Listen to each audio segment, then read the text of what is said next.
स्थानिक स्वराज्य संस्था निवडणुकीमध्ये आता हळूहळू रंगत भरत चाललेली आहे। भारतीय जनता पार्टीचे उमेदवार बसवराज पाटील यांनी तीनही जिल्ह्यामध्ये म्हणजे बीड, लातूर आणि धाराशिव या तिन्ही जिल्ह्यातल्या प्रमुख नेते मंडळाची बैठक भेट घेऊन आणि त्यांच्या समवेत मतदारांची बैठक घेऊन पक्षाची आपली भूमिका त्यांच्या समोर ठेवली आहे। मोठमोठा सध्या मेळावे होत आहेत प्रत्येक जिल्ह्याच्या ठिकाणी। कार्यकर्त्यांना बसवराज पाटील आणि पक्षाचे सर्व नेते संबोधित करतायत। एक चांगलं वातावरण बसवराज पाटील यांच्या संदर्भामध्ये या तिन्ही जिल्ह्यामध्ये निर्माण झाले। अशातच काल लातूरमध्ये एक भव्य पत्रकार परिषद काँग्रेस पक्षाचे नेते अमित देशमुख यांनी घेतली आणि या पत्रकार परिषदेमध्ये अमित देशमुख यांनी आपल्या पक्षाच्या म्हणजे महाविकास आघाडीचे जे उमेदवार आहेत देशमुख यांच्या विजयाचा अतिशय विश्वासपूर्ण दावा केला। इतकंच नाही तर ते ऐतिहासिक मतं घेऊन ते विजयी होतील अशा पद्धतीचं विधान केलं आणि मग चर्चेला वेगळंच उधाण या तीनही जिल्ह्यामध्ये यायला सुरुवात झाली। खरंच अमित देशमुख या निवडणुकीमध्ये वेगळा काही चमत्कार करून भारतीय जनता पार्टीचे उमेदवार बसवराज पाटील यांना पराभूत करणार आहेत का, या अत्यंत महत्वाच्या विषयावर आज मी आपल्याशी बोलणार आहे। नमस्कार, मी राजू पाटील आणि आपण पाहत आहे द रिंगण लाईव्ह। मित्रांनो, अजूनही आपण द रिंगण लाईव्ह हे आमचं फेसबुक पेज, द रिंगण लाईव्ह हे यूट्यूब चॅनल, आमचं इन्स्टा आणि एक्स अकाउंट जर फॉलो केले नसतील, सबस्क्राईब केले नसतील तर मी आपल्याला विनंती करतो जरूर सबस्क्राईब करा। मी बोलत होतो अमित देशमुखांच्या विषयी। अमित देशमुखाने एक भव्य पत्रकार परिषद लातूरमध्ये काल घेतली। आपल्या सर्व समर्थकांच्या किंवा नगरसेवक, जिल्हा परिषदेचे सदस्य, सभापती मंडळी हे ते सगळं अशा प्रचंड स्वरूपाची एक बैठक लातूरमध्ये एका सभागृहामध्ये घेतली आणि या बैठकीमध्ये त्यांनी असा विश्वास व्यक्त केला की काँग्रेस पक्षाचे आणि महाविकास आघाडीचे जे आमचे उमेदवार आहेत हे आमचे उमेदवार प्रचंड मताने विजयी होतील किंवा त्याने असं म्हटलं की ऐतिहासिक मते आमच्या उमेदवाराला पडतील। खरं म्हणजे हा अशा पद्धतीचा दावा अमित देशमुखांनी का केला, कशाच्या जीवावर केला किंवा त्यांच्याकडे या निवडणुकीचं काही वेगळं गणित त्यांनी सेट केलं आहे का, हाही अत्यंत महत्वाचा मुद्दा आहे। त्यांना धाराशिव जिल्ह्यातून किंवा बीड जिल्ह्यातून काही वेगळी साथ मिळणार आहे का, असाही एक नवा प्रश्न निर्माण झालेला आहे। खरं पाहता ही निवडणूक एकतर्फी होत चालली आहे असं माझं स्वतःचं निरीक्षण आहे। कारण बसवराज पाटील यांना तीनही जिल्ह्यामध्ये एकाही जिल्ह्यामध्ये कोणाबरोबर असं टफ फाईट वगैरे असं काही करावं लागत नाहीये। त्यांना खूप चांगल्या पद्धतीचं समर्थन मिळतंय आणि बसवराज पाटील उलट या मतदारसंघामध्ये एक नवं रेकॉर्ड निर्माण करतील अशी परिस्थिती असल्याचं आम्हाला दिसून येते। अशा परिस्थितीमध्ये अमित देशमुखाने आम्हाला एक मोठा झटका दिला की आपण बघा काय कशा पद्धतीनं उद्या आमच्या उमेदवाराला मतं मिळतील आणि आमचा उमेदवार या मतदारसंघातून कसा विजय होईल अशा पद्धतीचं ते विधान केलं। आता हे विधान काही सत्यावर आधारलेलं होतं की आपल्या कार्यकर्त्यामध्ये स्फूर्ती भरण्यासाठी, त्यांना जोश यावा, हिंमत यावी यासाठी होतं। आपल्याला तर भविष्यामध्ये पाहायचं आहे। परंतु खरंच जर अमित देशमुख या तिन्ही मतदारसंघामध्ये त्यांनी असं झंझावाती जिल्हा परिषदेमध्ये किंवा लातूरच्या महानगरपालिकेमध्ये ज्या पद्धतीचं त्यांनी काम केलं आणि असंच काम जर त्यांनी या निवडणुकीमध्ये करायचं ठरवलं तर त्यांच्या पक्षाचा उमेदवार विजय होईल का न होईल हा भाग वेगळा, परंतु त्यांच्या काँग्रेस पक्षामध्ये मात्र एक वेगळं चैतन्य आल्याचं आपल्याला बघायला मिळेल। कार्यकर्त्यांचं संघटन होईल। अनेक ठिकाणी काँग्रेस पक्षामध्ये जी मरगळ आलेली आहे ती मरगळ झटकून टाकण्याच्या कामामध्ये या निवडणुकीचा त्यांना निश्चितपणाने उपयोग होईल असं दिसतं आहे। बघूया अमित देशमुख आता किती झंझावाती दौरे करतात, किती सभा करतात, आपल्या पक्षाच्या उमेदवाराला किंवा महाविकास आघाडीच्या उमेदवाराला विजय करण्यासाठी कशा पद्धतीनं ते मतदारांना आपल्या बाजूने खेचण्यासाठी प्रयत्न करतात आणि त्यात ते कितपत यशस्वी होतात हे भविष्यामध्ये आपल्याला पाहायचं आहे। परंतु त्यांचं विधान मात्र सध्या तिन्ही जिल्ह्यामध्ये गाजतं आहे की आमचा उमेदवार हा ऐतिहासिक मते घेऊन विजय होईल अशा प्रकारचा दावा त्यांनी पूर्णपणाने केला आहे। खरं म्हणजे अमित देशमुखांना फारशी कुठल्या दुसऱ्या नेत्याची साथ असल्याचं दिसत नाही।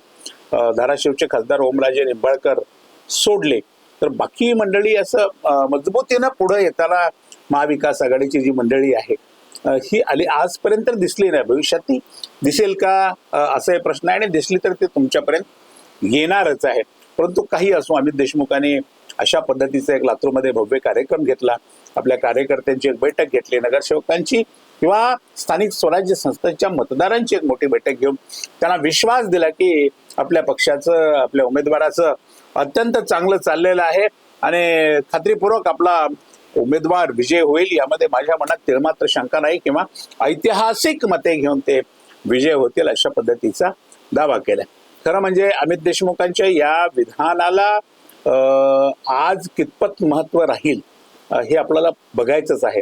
कारण समोर बसवराज पाटील उमेदवार आहेत, म्हणजे समोर महायुती आहे, याला फारसं महत्व नाही, परंतु महायुतीचे उमेदवार हे बसवराज पाटील आहेत. आणि बसवराज पाटील हे एक असं व्यक्तिमत्व आहे की जे त्यांच्या विरोधामध्ये जर कोणी असलाही एखादा त्यांच्याच पक्षातला किंवा त्यांच्या विचाराचा, तर त्याला सोबत घेण्याची कला त्यांच्याकडं अत्यंत चांगल्या पद्धतीनं अवगत आहे. आणि ते कधीच कुणाचं, पक्षातल्या लोकांचं किंवा आघाडीतल्या लोकांचं, युतीतल्या लोकांचं कधीच कुणाचा विरोध घेत नाहीत, किंवा कुणाला आपल्यामुळे त्रास होईल अशा पद्धतीचं वर्तन त्यांचं कधीच, राजकीय वर्तन त्यांचं ते कधीच नसतं. त्यामुळं बसवराज पाटलांना या मतदारसंघामध्ये बीड, धाराशिव आणि लातूर स्थानिक स्वराज्य संस्था मतदारसंघामध्ये त्यांच्या पक्षाचे उमेदवार, त्यांच्या पक्षाचे मतदार तर पसंत करतातच करतात, हे खास बाब आहे, आपण नोट करून ठेवा ही गोष्ट. परंतु इतर पक्षाच्या उमेदवारांचा, मतदारांचा सुद्धा त्यांना प्रचंड प्रमाणामध्ये पाठिंबा मिळतो आहे. मला असं वाटतं किंवा लोकांचा असा अंदाज आहे की 500 पेक्षा अधिक मतं ते या निवडणुकीमध्ये त्यांना मिळतील. कदाचित 550च्या पुढे सुद्धा त्यांचा आकडा राहील असं बोललं जातं. आता हे कितपत खरं होणार आहे हे आपल्याला निवडणुकीच्या निकालानंतरच स्पष्ट होणार आहे. परंतु भारतीय जनता पार्टीने बसवराज पाटील यांची उमेदवारी जाहीर केल्यानंतर जो महायुतीमध्ये किंवा भारतीय जनता पार्टीमध्ये एक प्रकारचं चैतन्य निर्माण झालं, एक प्रकारचं समाधान व्यक्त करण्यात आलं. कुणीही कसली नाराजी व्यक्त केली नाही किंवा कुणी कसली फटाफूट पक्षामध्ये झाली नाही. अनेक लोकांची, नेत्यांची नावं होती, जसं की निलंग्याचे अरविंद पाटील निलंगेकर यांचंही नाव या निवडणुकीच्या उमेदवारीसाठी होतं. त्याशिवाय धाराशिवचे भारतीय जनता पार्टीचे जिल्ह्याचे अध्यक्ष दत्ता कुलकर्णी त्यांचंही नाव या निवडणुकीच्या रिंगणामध्ये होतं, किंवा ओमप्रकाश शेटे जे बीडचे आहेत त्यांचंही नाव यामध्ये होतं. परंतु कोणीही रुसला नाही, कोणीही फुगला नाही, कोणीही घरात बसला नाही, कोणीही पक्षाच्या विरोधात काम करत नाही. बसवराज पाटलांना तोटा होईल अशा पद्धतीचं कुठलंच काम कोणीच करत नसल्याचं चित्र आता सध्या निर्माण झालेलं आहे. त्यामुळं महायुतीचे जे उमेदवार आहेत या मतदारसंघातले, लातूर, बीड आणि उस्मानाबाद मतदारसंघातले जे उमेदवार आहेत, यांना त्यांच्या विजयामध्ये आता कुठला अडतर आहे असं मलाही वाटत नाही, ते तुम्हालाही वाटत नाही, ते कोणालाच वाटत नाही. अशामध्ये जो अमित देशमुखाने ऐतिहासिक मतं आमच्या उमेदवाराला मिळतील अशा पद्धतीचा जो दावा केला, आणि त्यामुळे आता खळबळ निर्माण झाली आहे की भैया आता काय नेमकं आपला उमेदवार विजय करण्यासाठी काय जादू करणार आहेत, काय चमत्कार करणार आहेत, का त्यांच्याकडे जादूचा चिराग वगैरे आहे आता आपल्या उमेदवाराला विजय करण्याचा, याकडेच तिन्ही जिल्ह्याचं लक्ष लागलंय. खरी गोष्ट आहे की त्या भैयाच्या या विधानामुळे एक प्रकारचा विश्वास कार्यकर्त्यांच्या मध्ये निर्माण झालेला आहे, आणि कार्यकर्ते त्यांचे आपल्या पक्षाच्या उमेदवारासाठी झाडून कामाला लागलेले आहेत. भैया नक्कीच काहीतरी चमत्कार करतील अशा प्रकारचा विश्वास हे कार्यकर्त्यांना सातत्याने वाटत असतो की भैयाने अशा पद्धतीचं ट्रीटमेंट केलंय, अशा पद्धतीचं विधान केलंय की आपला उमेदवार खात्रीने विजय होणार, असं विधान जेव्हा भैया करतात तेव्हा त्याच्या पाठीमागं त्यांची एक अशी मजबूत योजना वगैरे असते, असा कार्यकर्त्यांचा पूर्णपणाने विश्वास आहे. आणि या योजनेकडे आपण सगळेजण आता पाहणार सुद्धा आहोत. घोडा मैदान लांब नाही, लवकरच या निवडणुकीसाठी मतदान होणार आहे, त्याचा निकाल हे आपल्या हाती येणार आहे. आणि हा निकाल समोर आल्यानंतर अमित देशमुखानं खरंच चमत्कार केला का, अमित भैयानं खरंच आपली जी ताकद आहे, शक्ती आहे, युक्ती आहे, आयडियाज आहेत डोक्यात विविध, त्या काही या मतदारसंघामध्ये कामाला लावल्यात का नाही लावल्या, हेही आपल्याला बघायला मिळणार आहे.